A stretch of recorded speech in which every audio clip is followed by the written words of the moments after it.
হরে কৃষ্ণ। 2025 25শে জানুয়ারি শনিবার, মাঘ মাসের কৃষ্ণপক্ষের একাদশী, শর্তিলা একাদশী। তো আশা করছি সবাই প্রত্যেকটি একাদশীর ব্রত খুব ভালোভাবে পালন করছেন। একাদশীর ব্রত হলো সমস্ত ব্রতের মধ্যে শ্রেষ্ঠ ব্রত। প্রত্যেকটি একাদশী খুব নিষ্ঠা সহকারে পালন করা সকলেরই উচিত। 8 থেকে 80 বছর পর্যন্ত প্রত্যেকেরই এই একাদশীর ব্রত পালন করতে হয়। অনেকে বলে যারা বিধবা রয়েছে তারা নাকি এই একাদশীর ব্রত পালন করবে, বা যাদের স্বামী রয়েছে তারা নাকি এই একাদশীর ব্রত পালন করতে পারবে না। এগুলো কিন্তু একেবারেই ভুল। 8 থেকে 80 বছর পর্যন্ত সমস্ত নারী পুরুষ উভয়েরই প্রয়োজন এই শ্রেষ্ঠ একাদশীর ব্রত পালন করা। প্রত্যেকটি একাদশীর ব্রত প্রত্যেকেই খুব নিষ্ঠা সহকারে পালন করবেন। এর ফলে ভগবান খুবই সন্তুষ্ট হন এবং যে সমস্ত আমাদের পাপ রাশি রয়েছে সেগুলো কিন্তু ক্ষয়প্রাপ্ত হয় এবং তার ফলে আমাদের এই এই জন্ম মৃত্যুর চক্রে আর আবদ্ধ হতে হয় না। আমরা ভগবানের ধামে ফিরে যেতে পারব এই একাদশী পালন করার ফলে। তবে ভক্তরা সবসময় ভগবানকে সন্তুষ্ট করার জন্যই একাদশী পালন করেন, তাই সবাই ভালোভাবে প্রত্যেকটি একাদশীর ব্রত পালন করবেন। চৈতন্য মহাপ্রভু তেনার মাতাকে এই একাদশীর ব্রত পালন করার জন্য বলেছিলেন। আবার অনেকে এই একাদশীর ব্রত পালন করতে করতে মাঝখান থেকে ছেড়ে চলে যায় আর একাদশীর ব্রত পালন করে না। এটি কিন্তু কখনোই করবেন না। একাদশীর ব্রত সর্বদা সবসময় পালন করা উচিত। বলা হয়েছে যে কোনো সংকটজনক পরিস্থিতিতে বা এই জন্ম মৃত্যুর অশৌচ অবস্থায়ও কিন্তু এই একাদশীর ব্রত পালন করা প্রয়োজন। একাদশীর ব্রত কখনোই পরিত্যাগ করা উচিত নয়। এছাড়াও যদি এই একাদশীর দিন শ্রাদ্ধ উপস্থিত হয় তাহলে কিন্তু ওই শ্রাদ্ধকে পরের দিন দ্বাদশীর দিন পালন করা উচিত। কখনোই একাদশীর দিন একাদশী ভঙ্গ করা উচিত নয়। তো একাদশীর দিন পঞ্চশস্য বর্জন করবেন। পঞ্চশস্যগুলি হলো ধান, গম, ডাল, সরিষা, ভুট্টা, সরিষার তেল, এগুলি বর্জন করবেন এবং ফলমূল গ্রহণ করে এই একাদশীর ব্রত পালন করবেন। অনেকেও রয়েছে যে একাদশীর দিন নির্জলা থাকে, নির্জলা করে এই একাদশীর ব্রত পালন করে। তবে প্রত্যেকটি একাদশীর ব্রত নির্জলা করা অনেকেরই পক্ষে সম্ভব নয়।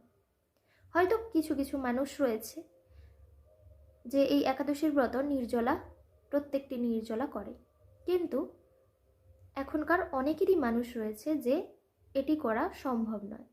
তাই ফলমূল গ্রহণ করে এই একাদশীর ব্রত পালন করবেন এবং পরের দিন যে নির্দিষ্ট পালনের সময়সূচি দেওয়া রয়েছে সেই সময় অনুসারে পালন করবেন। তো এইভাবে সবাই প্রত্যেকটি একাদশীর ব্রত ভালোভাবে পালন করবেন। তো আসুন দেখে নেওয়া যাক এই শততিলা একাদশীর মাহাত্ম্য কীরকম এবং এই শততিলা একাদশী তিল দান করলে কি পূর্ণ ফল লাভ করা যায়। শর্তিলা একাদশীর মাহাত্ম্য। মাঘ মাসের কৃষ্ণপক্ষের শর্তিলা একাদশীর মাহাত্ম্য ভবিষ্যোত্তর পুরাণে বর্ণিত আছে। যুধিষ্ঠির মহারাজ বললেন, হে জগন্নাথ, মাঘ মাসের কৃষ্ণপক্ষের একাদশীর তিথির নাম কি, বিধিই বা কি এবং তার কি ফল সবিস্তারে বর্ণনা করুন। তদুত্তরে ভগবান বললেন, হে রাজন, এই একাদশী শর্তিলা নামে জগতে বিদিত। একসময় দালভ্য ঋষি মুনিশ্রেষ্ঠ পুলস্তকে জিজ্ঞাসা করলেন, মর্ত্যলোকে মানুষেরা ব্রহ্মহত্যা, গোহত্যা, অন্যান্য সম্পদহরণ আদি পাপকর্ম দ্বারা নরকে গমন করে, যাতে তারা নরক গতি থেকে রক্ষা পায়, তা যথাযথভাবে আমাকে উপদেশ করুন। অনায়াসে সাধন করা যায় এমন কোনো কাজের মাধ্যমে যদি তাদের এই পাপ থেকে উদ্ধারের কোনো উপায় থাকে তবে তা বলুন। ঋষি পুলস্ত বললেন, হে মহাভাগ, তুমি একটি গোপনীয় উত্তম প্রশ্নের বিষয়ে প্রশ্ন করেছ। মাঘ মাসে শুচি, জিতেন্দ্রিয়, কাম, ক্রোধ আদি শূন্য হয়ে স্নানের পর সর্বদেবেশ্বর শ্রীকৃষ্ণের পূজা করবে। পূজাতে কোনো বিঘ্ন ঘটলে কৃষ্ণ নাম স্মরণ করবে। রাত্রিতে অর্চনান্তে হোম করবে। তারপর চন্দন, অক্রুর, কর্পূর ও শর্করা প্রভৃতি দ্বারা নৈবেদ্য প্রস্তুত করে ভগবানকে নিবেদন করবে। কুষ্মাণ্ড, নারকেল অথবা 100 গুবাক দিয়ে অর্ঘ্য প্রদান করবে। কৃষ্ণ কৃষ্ণ কৃপালুস্তম গতিনাং গতির্ভব ইত্যাদি মন্ত্রে শ্রীকৃষ্ণের পূজা করবে। কৃষ্ণ আমার প্রতি প্রীতি হন বলে যথাশক্তি ব্রাহ্মণকে জলপূর্ণ কলস, ছত্র, বস্ত্র, পাদুকা, গাভী ও তিলপাত্র দান করবে। স্নান দানাদি কার্যে কালো তিল অত্যন্ত শুভ। হে দ্বিজোত্তম, এই প্রদত্ত তিল থেকে পুনরায় যে তিল উৎপন্ন হয় তত বছর ধরে দানকারী স্বর্গলোকে বাস করে। তিল দান, স্নান, তিল শরীরে ধারণ, তিল জলে মিশিয়ে তা দিয়ে তর্পণ, তিল ভোজন এবং তিল দান, এই 6 প্রকার বিধানে সর্বপাপ বিনষ্ট হয়ে থাকে। এই জন্য এই একাদশীর নাম ষটতিলা। হে যুধিষ্ঠির, এক সময় নারদও এই ষটতিলা একাদশীর ফল ও ইতিহাস সম্পর্কে জানতে চাইলে যে কাহিনী আমি বলছিলাম তা এখন তোমার কাছে বর্ণনা করছি। পুরাকালে মর্তলোকে এক ব্রাহ্মণী বাস করত। সে প্রত্যহ ব্রত আচরণ ও দেবপূজা পরায়ণা ছিল। উপবাসক্রমে তার শরীর অত্যন্ত ক্ষীণ হয়ে গিয়েছিল। সেই মহাসতী ব্রাহ্মণী অন্যের কাছ থেকে দ্রব্যাদি গ্রহণ করে দেবতা ব্রাহ্মণ কুমারীদের ভক্তি ভরে দান করত, কিন্তু কখনো ভিক্ষুককে ভিক্ষাদান ও ব্রাহ্মণকে অন্নদান করেনি। এভাবে বহু বছর অতিক্রান্ত হলো। আমি চিন্তা করলাম কষ্টসাধ্য বিভিন্ন ব্রত করার ফলে এই ব্রাহ্মণীর শরীরটি শুকিয়ে যাচ্ছে। সে যথাযথভাবে বৈষ্ণবদের অর্চনও করছে, কিন্তু তাদের পরিতৃপ্তির জন্য কখনো অন্নদান করেনি। তাই আমি একদিন কাপালিক রূপ ধারণ করে তামার পাত্র হাতে নিয়ে তার কাছে গিয়ে ভিক্ষা প্রার্থনা করলাম। ব্রাহ্মণী বলল, হে ব্রাহ্মণ, তুমি কোথা থেকে এসেছ, কোথায় যাবে তা আমাকে বলো। আমি বললাম, হে সুন্দরী, আমাকে ভিক্ষা দাও।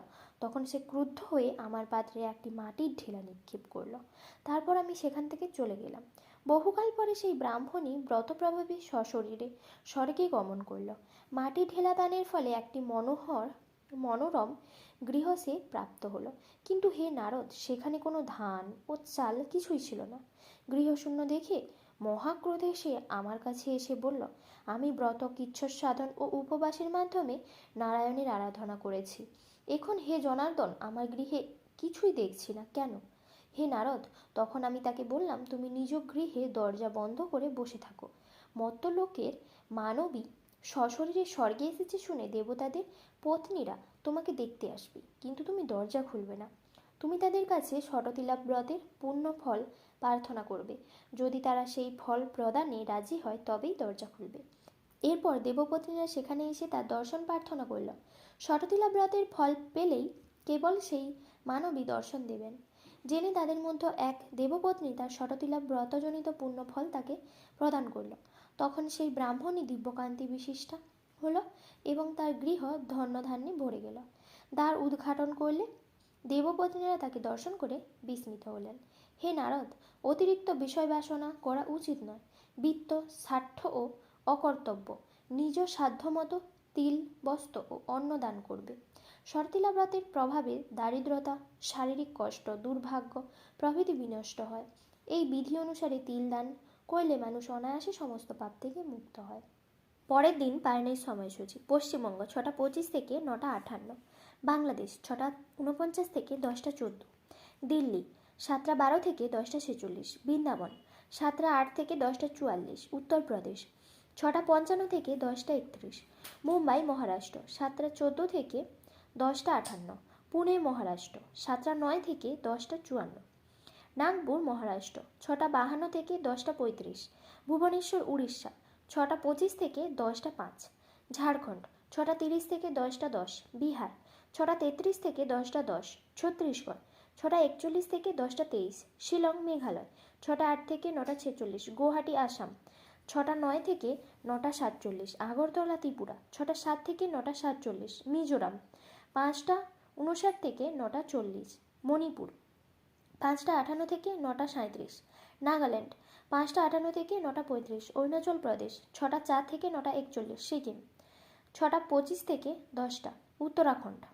7টা 6 থেকে 9টা 39 হিমাচল প্রদেশ। 7টা 17 থেকে 10টা 48 হরিয়ানা। 7টা 16 থেকে 10টা 50 রাজস্থান। 7টা 22 থেকে 10টা 58 গুজরাট। 7টা 24 থেকে 11টা 5